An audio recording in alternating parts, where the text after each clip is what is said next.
Hey everybody, it's Joseph Porcelli, Nextdoor's Global Public Agency Lead, and I've got a treat for you today. Here with me is Lindsay Fuss with the City of Greenfield Health Department in Wisconsin. I noticed something she was doing really interesting as I was looking at all the polls that were going out from public agencies on Nextdoor, and she has been doing some really incredible stuff, which we're going to talk about today. So Lindsay, do you want to take a second and just introduce yourself? Yeah, thank you so much for having me, Joseph. As he mentioned, my name is Lindsay Fuss, and I am a public health specialist for the City of Greenfield Health Department here in Wisconsin. And a lot of the work that I do involves communication with our community and providing health education, support, and empowering our community to make health changes.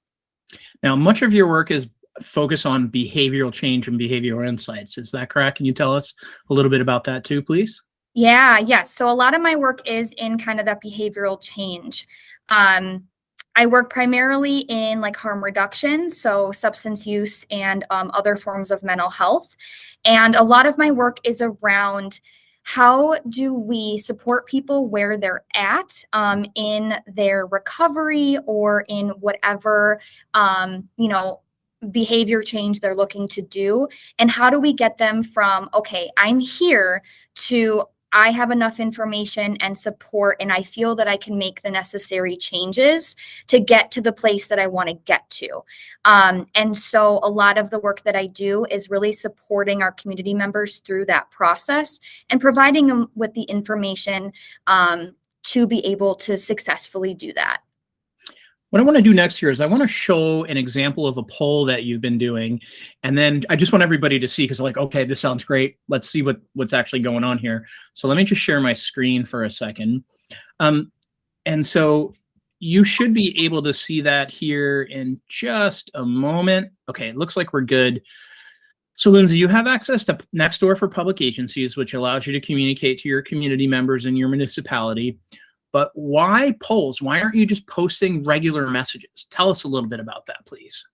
Yeah, polls have been a really good way for us to communicate directly with the community in a way that's a little bit more fun and inclusive and provides our community members the ability to be very involved and to learn from the information instead of just putting it out there. We wanted to turn it into something where our community members could kind of guess and, learn from the information that we're providing. And that also provides us an opportunity to see where our community is at and what improvements we can make.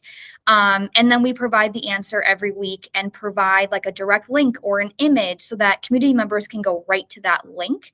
And it kind of breaks down that information so that it's not just like one big chunk. We're kind of breaking it down and also being fun and inclusive in that information and getting our community directly involved as well. And are you seeing more engagement on polls? Yeah, I think we have seen an increase in polls. I think especially in the last probably year or so, we have really started trying to be more consistent with our social media and be a lot more present. Because social media is where people get their information and kind of where they go to first. So we've definitely seen an increase in our poll usage, in probably the last year or so. And you're posting one or two and maybe sometimes 3 polls a week, is that correct? Yep. We post between 1 and 3 polls a week. And sometimes all the polls are kind of related to each other. Like the question you have pulled up now, once we saw that like 14% of our, the community members that answered didn't really know that service was available, that shows us that, we need to kind of educate more on that. So then our follow-up poll was on, okay, we noticed that some of you knew about this and some of you didn't, can we do more mental health education for our communities? And is that something you'd be interested in? So sometimes it's just a follow-up poll so that we can get a little bit more information and gauge where people feel that they are at. That's great. So when you were mentioning the life cycle earlier, I heard a couple things that were really important.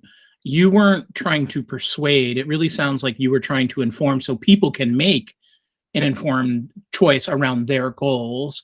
And what I'm observing here, based on the example you just shared, is that you're providing them some data which helps them become aware of this.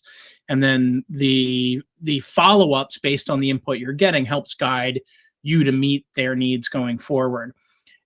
As we were preparing for this call today, I asked you about like what were some of the insights, and you had shared that it's really important to tailor information to your community. Can you talk to us about that process, and how might people watching this video do the same thing through their communications? Yeah, that's a really great question. And that's something that we talk about all the time in our department.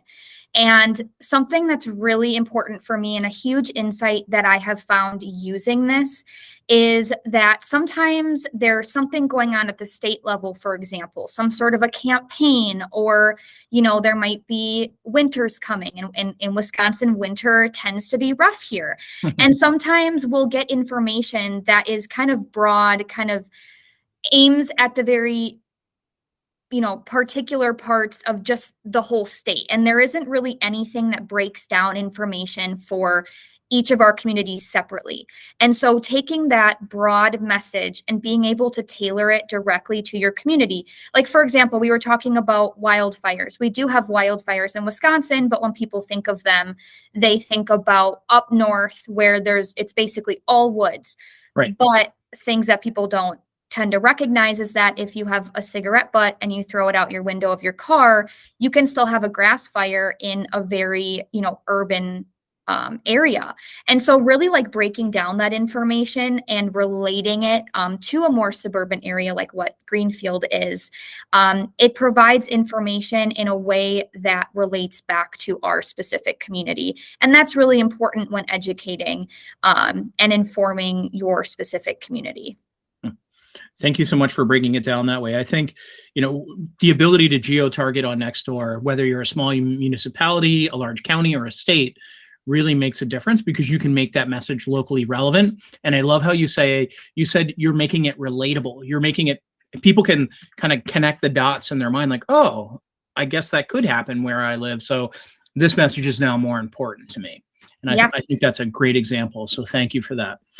My last question is there anything else you think I should ask or you'd like people to know about using polls or Nextdoor for behavioral change and measuring things?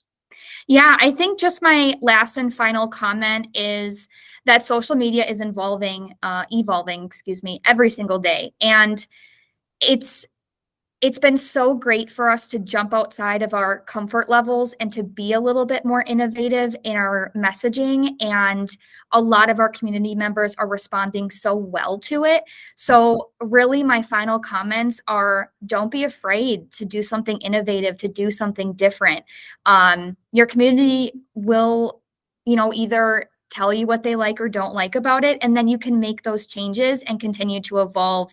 And I think as we move more towards a social media and quick information society, I think it's really important for us to be able to tailor those large messages into something that's a lot more easy to break down and to recognize very quickly. So don't be afraid to be bold and innovative. It could really, really pay off for your community. That's amazing. Thank you. And thank you for your leadership and your generosity of your time of sharing what you've been doing on Nextdoor. I hope folks find this really helpful. And Lindsay, if I could give you a high five in person, I would. I love giving high fives. So everybody, thanks for watching. And if you have any input on other things you'd like to learn from folks, or if you're doing something cool yourself, please let me know and we'll share this with everybody as well. Okay. Thank you so much for having me. Thanks, neighbor.